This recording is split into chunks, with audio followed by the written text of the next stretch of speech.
ہمارے بھائیوں نے جائزہ لیا ہے. بہت ساری مسلم لڑکیوں نے کہا کہ میرے ماں باپ کے پاس اتنے پیسے نہیں ہیں جو ہماری شادی کر سکے. آپ کو معلوم ہے بہار پٹنہ کے اندر 2002 کی رپورٹ ہے کلبوں اور پارکوں کے اندر جب وہاں چھاپا مارا ہوا 36 ایسی مسلم لڑکیاں جن کے آنچل کو کسی نے نہیں دیکھا لیکن وہ رو پڑی اور کہا کہ میں نے اپنی عزت کو اس لیے نیلام کیا کہ ہمارے ماں باپ کے پاس پیسے نہیں ہیں شادی کرنے کے لیے.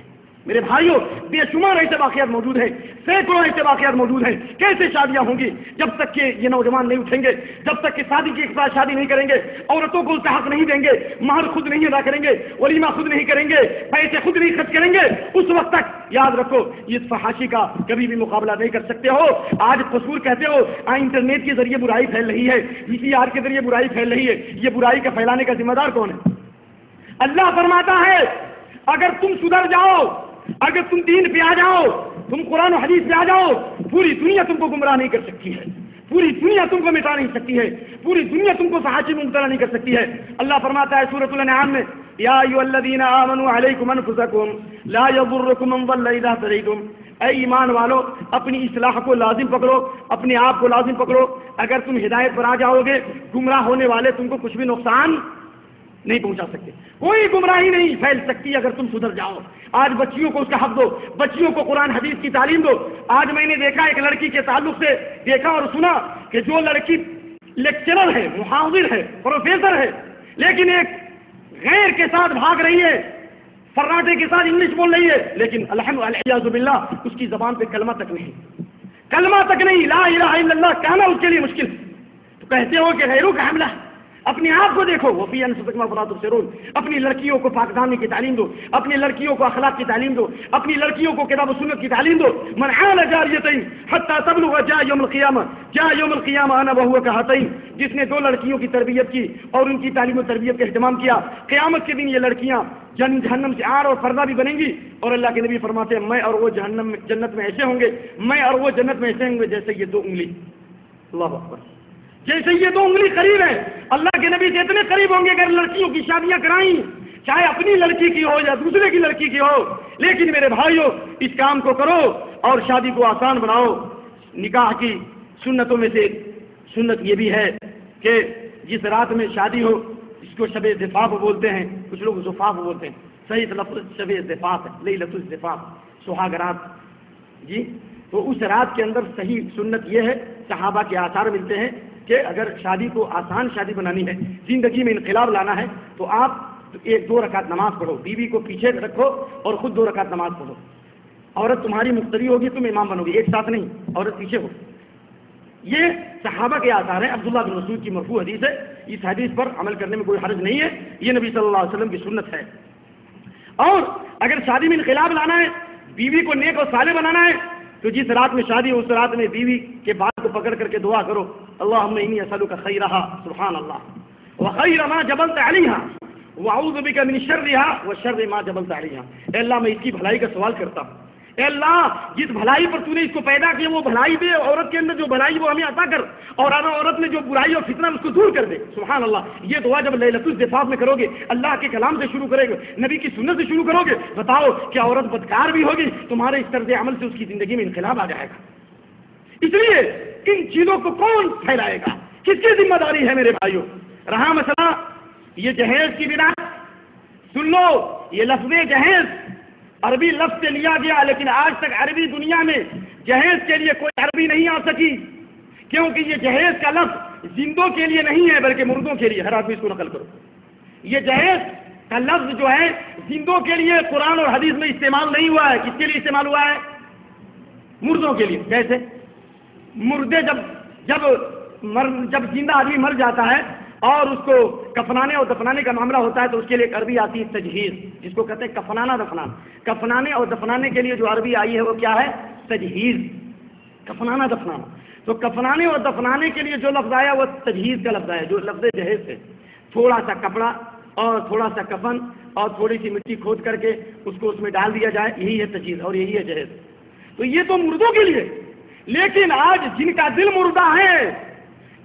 مردہ ہے وہی جہیز لیتے ہیں, اور جن کا دل زندہ ہے وہ جہیز نہیں لے سکتے, اس لیے کہ جہیز کا لفظ مردوں کے لیے آیا ہے نہ کہ زندوں کے لیے ہے.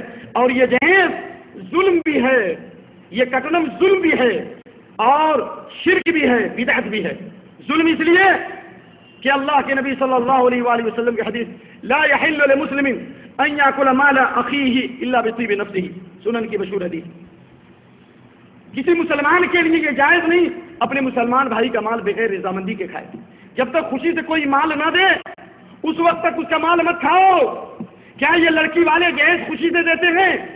ہو سکتا ہے کہ کوئی ایسا آدمی جس کا ضمیر مردہ ہو وہ دے دے، لیکن عام طور سے لڑکی والے خوشی سے جہیز نہیں دیتے، اپنے عیب کو چھپانے کے لیے، اپنی لڑکیوں کی عزت کو بچانے کے لیے جہیز دیتے ہیں، اس لیے یہ مال حرام ہے۔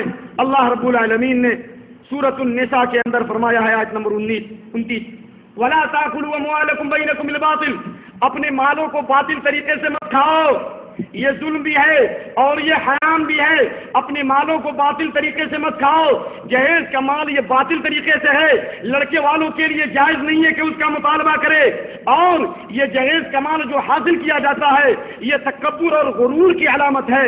تکبر اور غرور، لڑکے والا تکبر کرتا ہے، لڑکا تکبر کرتا ہے، لڑکی والوں پر دسترازی کرتا ہے، اور یاد کرو جس کے دل میں رائی کے دانے کے برابر بھی تکبر ہوگا وہ جنت میں داخل نہیں ہو سکتا ہے۔ ان اللہ لا يحب كل مختال فخور، اللہ تعالیٰ فخر و غرور کرنے والے، تکبر کرنے والے کو پسند نہیں کرتا۔ اور اللہ کے نبی صلی اللہ علیہ وسلم کی حدیث ہے کسی گناہ کی سزا اللہ دنیا میں نہیں دیتا، لیکن چند گناہ ایسے ہیں جس کی سزا اللہ دنیا میں بھی دیتا ہے اور آخرت میں بھی اللہ تعالیٰ ذخیرہ بنائے گا۔ اللہ کے نبی صلی اللہ علیہ وآلہ وسلم نے فرمایا ما من ذنب اجدر ان يعجل الله لصاحبه العقوبة في الدنيا مع ما يدخر له في الآخرة من البغي وقطيعة الرحم والكذب والخيانة۔ چار گناہوں میں سے ایک گناہ ظلم ہے، ظلم کی سزا اللہ دنیا میں بھی دیتا ہے اور آخرت میں بھی دیتا ہے۔ اس لیے لوگوں، تلک جہیز یہ کٹنم یہ حرام بھی ہے، یہ ظلم بھی ہے، یہ تکبر اور غرور کی علامت بھی ہے، اور دوسروں کی عزت و آبرو پر حملہ کرنا بھی ہے۔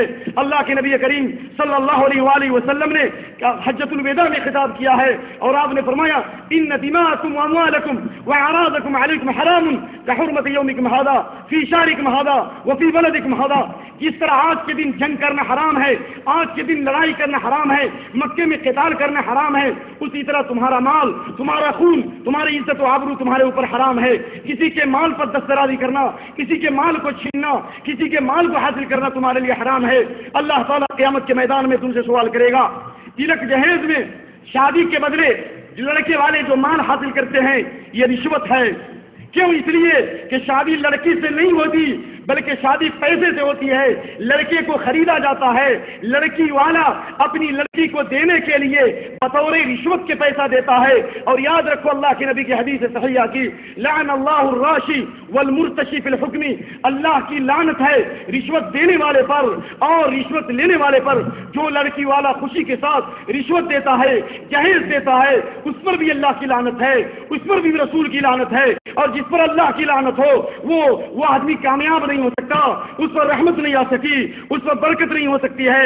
اس لیے میرے بھائیوں، یہ تلک جہیز یہ برادران وطن کی تقلید ہے۔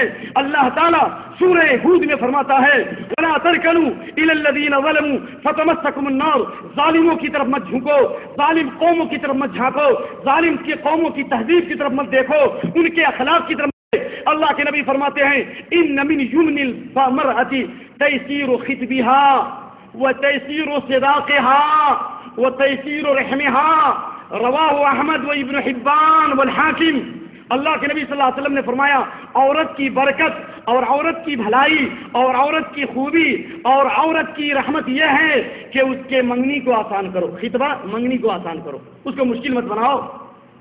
صداقها، اس کے مہر کو آسان بناؤ، اور ایسی عورت سے شادی کرو جس کا رحم پیٹ صاف ہو، ایسی عورت برکت والی عورت ہے۔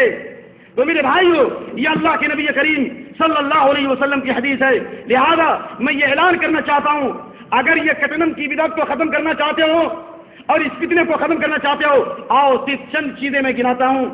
پہلی چیز یہ ہے کہ دنیا کی تاریخ میں عورتوں کو حق کبھی نہیں ملا ہے۔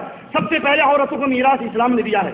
آپ ایران کی تہذیب، مصر کی تہذیب، چین کی تہذیب، برادران وطن کی تہذیب دیکھو، عورتوں کو وراثت میں کوئی حصہ نہیں تھا، اور عورتوں کو لوگ پانچوں کے اندر جوئے میں لوگ بیچ دیتے تھے اور ماں اور بیٹی میں کوئی فرق نہیں تھا، اور خود اسی ہندوستان کے اندر، اسی بھارت ورش کے اندر شوہر کے مرنے کے بعد، پتی کے مرنے کے بعد پتنی کو زندہ گاڑ دیا جاتا تھا۔ یہ اسلام نے پہلی مرتبہ یہ حق دیا عورت کو۔ آج سے 3 سال پہلے پارلیمنٹ میں، ہندوستان کے پارلیمنٹ میں عورتوں کے حقوق کی آواز اٹھائی گئی۔ اب عورتوں کو حق دینے کی باتیں چل رہی ہیں۔ 3 سال سے پہلے 1400 سال پہلے اسلام نے عورتوں کو اس کا حق دیا ہے، ماں کی حیثیت سے حق دیا، بیوی کی حیثیت سے حق دیا، بہن کی حیثیت سے حق دیا، اور اسی طریقے سے پھوپھی کی حیثیت سے حق دیا، اور اسی طریقے